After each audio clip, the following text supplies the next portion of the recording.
ഇന്നത്തെ ക്ലാസ്സിൽ നമ്മൾ നോക്കുന്നത് national commission for protection of child rights, അതായത് NCPCR, national commission for protection of child rights, NCPCR, national commission for protection of child rights.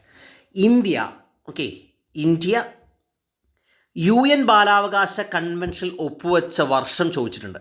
India UN ബാലാവകാശ convention, UN ബാലാവകാശ convention, കൺവെൻഷനിൽ ഒപ്പുവെച്ച വർഷമാണ് 1992. 1992 ഇന്ത്യ UN ബാലാവകാശ കൺവെൻഷനിൽ ഒപ്പുവെച്ചത്. 2005 ഡേറ്റൊക്കെ ഇമ്പോർട്ടൻ്റ് ആണ്, ഓർത്തിരിക്കുക. 2005 പാസ്സാക്കിയ commission for protection of child rights നിയമമനുസരിച്ച് national commission for protection of child rights നിലവിൽ വന്നത് 2007 മാർച്ച് 5 അപ്പോൾ ഓർത്തിരിക്കുക എന്താണ്. 2005 പാസ്സാക്കിയിട്ടുണ്ട്.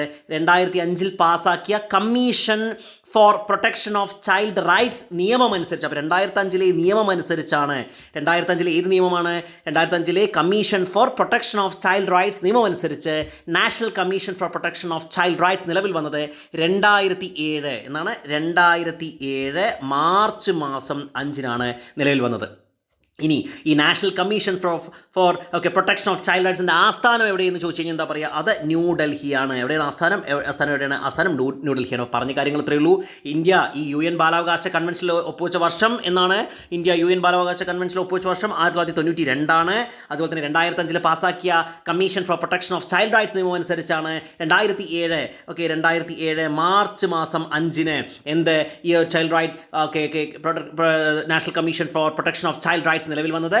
National commission for protection of child റൈറ്റ്സിൻ്റെ ആസ്ഥാനം എവിടെയാണ്? ന്യൂഡൽഹിയാണ്. ഇനി ഇതിൻ്റെ അണ്ടറിൽ എന്താ പറയുക? 18 വയസ്സ്.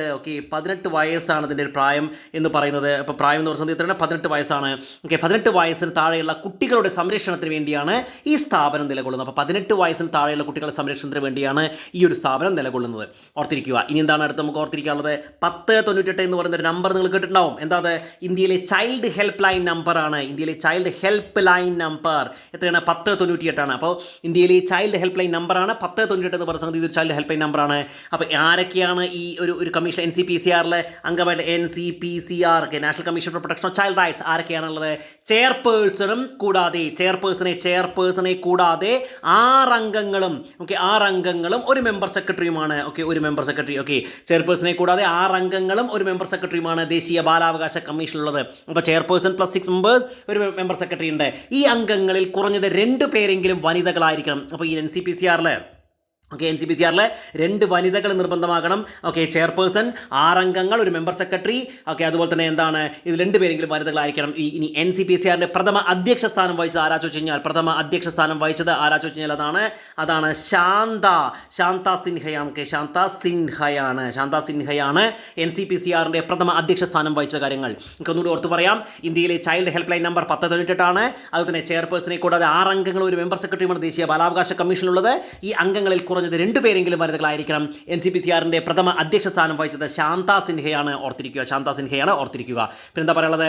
നിലവിൽ NCPCRന്റെ അധ്യക്ഷയാണ് ആരാണ്? നിലവിലെ അധ്യക്ഷയാണ് ആരാണ്? അത് പ്രിയങ്ക്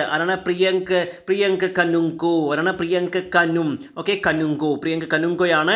നിലവിലെ 2ാമത്തെ പ്രാവശ്യമാണ് അവർ NCPCRന്റെ അധ്യക്ഷയാവുന്നത്. അപ്പോൾ നിലവിൽ NCPCR എന്ന് പറയുന്ന national commission for protection of child റൈറ്റ്സിൻ്റെ അധ്യക്ഷയാണ് ആര്? പ്രിയങ്ക് കനുങ്കോ. അവർ 2ാമത്തെ പ്രാവശ്യമാണ് ഇതാവുന്നത്. ദേശീയ ബാലാവകാശ കമ്മീഷൻ അംഗങ്ങളുടെ കാലാവധി എത്ര ചോദിച്ചു കഴിഞ്ഞാൽ അത് 3 വർഷമാണ്. എത്രയാണ്? 3 വർഷമാണ് ഇതിൻ്റെ കാലാവധി എന്ന് പറയുന്നത്. 3 വർഷമാണ് ഇവരുടെ കാലാവധി എന്ന് പറയുന്നത്. ഓർത്തിരിക്കുക. അപ്പോൾ ദേശീയ ബാലാവകാശ കമ്മീഷൻ അംഗങ്ങളുടെ കാലാവധി 3 വർഷമാണ്. ഓർത്തിരിക്കുക. ഇനി സംസ്ഥാന ബാലാവകാശ കമ്മീഷനെ കുറിച്ച് നമ്മൾ ഓർക്കുമ്പോൾ സംസ്ഥാന ബാലാവകാശ കമ്മീഷനെ കുറിച്ച് പറയുമ്പോൾ എന്തൊക്കെ നമുക്ക് ഓർത്തിരിക്കേണ്ടത്? രൂപീകൃതമായത് എന്നാ ചോദിച്ചു കഴിഞ്ഞാൽ അത് 2013 ജൂൺ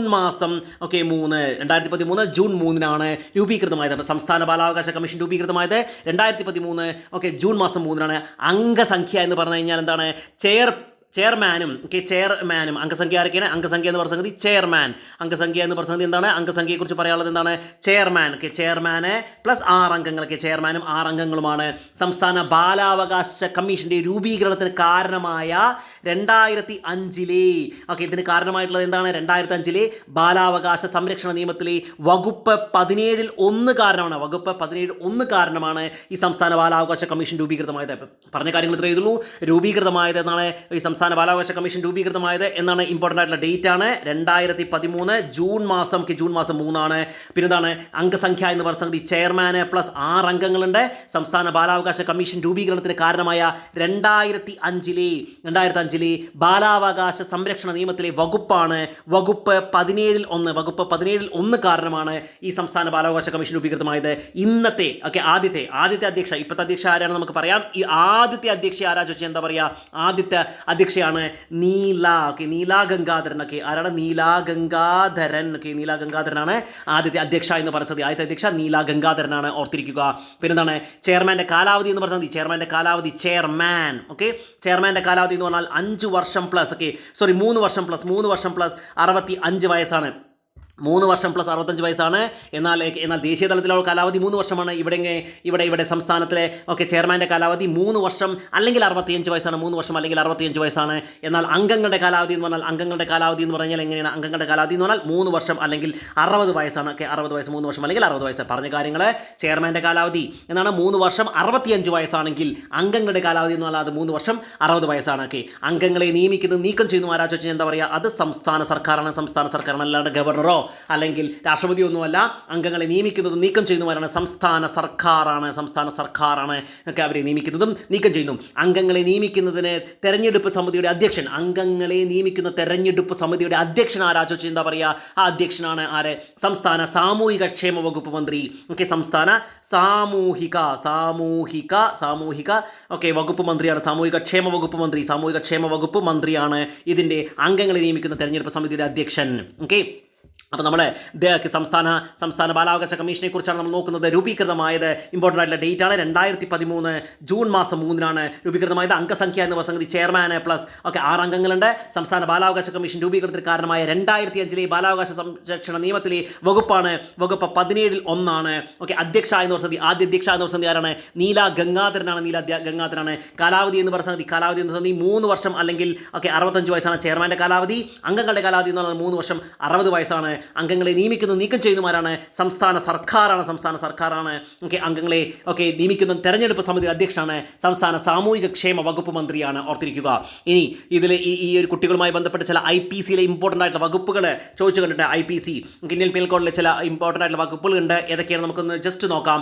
IPC ഏതൊക്കെയാണ്? കുറ്റം 1860 1860 ഇന്ത്യൻ ശിക്ഷാ വകുപ്പ് ഇന്ത്യൻ ശിക്ഷാ നിയമത്തിലെ വകുപ്പ് ശിക്ഷ എന്ന ക്രമത്തിൽ ചുവടെ നമുക്കൊന്ന് നോക്കാം. എന്തൊക്കെയാണ്? 12 വയസ്സിന് താഴെ പ്രായമുള്ള കുട്ടിയെ മാതാപിതാക്കളോ കുട്ടിയുടെ സംരക്ഷണ ചുമതലയുള്ള ആളോ പരിത്യജിക്കുകയോ അല്ലെങ്കിൽ ഉപേക്ഷിക്കുകയോ ചെയ്യുകയാണെങ്കിൽ എന്താ പറയുക? വകുപ്പ് 317 പ്രകാരം 7 വർഷം തടവോ പിഴയോ രണ്ടും കൂടിയോ. അപ്പോൾ 7 വർഷം തടവ് അല്ലെങ്കിൽ പിഴ അല്ലെങ്കിൽ രണ്ടും കൂടിയും. വകുപ്പ് 317 എന്താ പറഞ്ഞത്?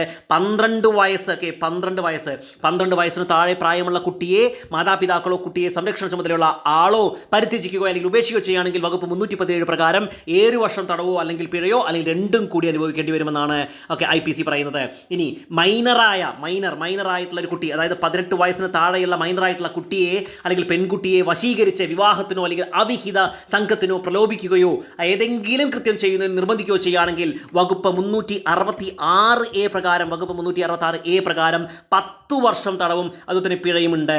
അപ്പോൾ എന്താണ് പറയുന്നത്? മൈനറായിട്ടുള്ള 18 വയസ്സിന് താഴെ പ്രായമുള്ള പെൺകുട്ടിയെ വശീകരിച്ച് വിവാഹത്തിന് അല്ലെങ്കിൽ അവിഹിത സംഘത്തിനോ പ്രലോഭിക്കുക അല്ലെങ്കിൽ അങ്ങനെ എന്തെങ്കിലും കൃത്യം ചെയ്യാൻ വേണ്ടി നിർബന്ധിക്കുകയൊക്കെ ചെയ്യുകയാണെങ്കിൽ വകുപ്പ് 366A പ്രകാരം 10 വർഷം തടവും അതുതന്നെ പിഴയും ഉണ്ട്. ഇനി വേറെന്താ പറയാനുള്ളത്? അടുത്ത് പറയാനുള്ളത് മൈനറായിട്ടുള്ള ഒരു കുട്ടിയെ വേശ്യാവൃത്തിക്കോ അല്ലെങ്കിൽ അവിഹിത സംഘത്തിനോ നിയമവിരുദ്ധവും അങ്ങനെയുള്ള ഒരു ഇതിനൊക്കെ ഉപയോഗിക്കുകയാണെങ്കിൽ വകുപ്പ് 372 പ്രകാരം ശിക്ഷാർഹമാണ്. 10 വർഷം അതുപോലെ തന്നെ തടവും അതുപോലെ തന്നെ പിഴയുമാണ്. അപ്പോൾ മൈനറായ കുട്ടിയെ വേശ്യാവൃത്തിക്കോ അല്ലെങ്കിൽ അവിഹിത സംഘത്തിനോ ഇങ്ങനെ പ്രേരിപ്പിക്കുകയാണെങ്കിൽ അത് എന്താണ്? വകുപ്പ് 372 പ്രകാരം വകുപ്പ് 372 10 വർഷം തടവും പിഴയുമുണ്ട്, ഓർത്തിരിക്കുക. ഇനി മൈനർ ആയിട്ടുള്ളതുപോലെ വേശ്യാവൃത്തിക്കോ അല്ലെങ്കിൽ അവിഹിത സംഘത്തിനോ നിയമവിരുദ്ധവും അസാന്മാർഗികമായ ഏതെങ്കിലും കാര്യത്തിനോ കൂലിക്ക് കൊടുക്കുകയോ മറ്റു വിധത്തിൽ കൈവശമാക്കുകയോ ചെയ്യുന്ന വകുപ്പ് 373, വീണ്ടും ഒരു 373, 10 വർഷം തടവും പിഴയും ഒക്കെയാണ്. അപ്പോൾ നമ്മൾ നോക്കിയത് ഈ NCPCR, national commission for protection of child rights എന്ന് പറയുന്നതിൻ്റെ ഒരു ഇമ്പോർട്ടൻ്റ് ആയിട്ടുള്ള വസ്തുതകളാണ് നമ്മൾ നോക്കിയത്. ആദ്യമായിട്ടാണ് ചാനൽ കാണുന്നതെങ്കിൽ ചാനൽ സബ്സ്ക്രൈബ് ചെയ്യുക, ക്ലാസ്സുകൾ ഇഷ്ടപ്പെടുക, ലൈക്ക് ചെയ്യുക, കൂട്ടുകാർക്ക് ഷെയർ ചെയ്ത് കൊടുക്കുക. മറ്റൊരു ടോപ്പിക്കുമായി കാണാം. Thank you.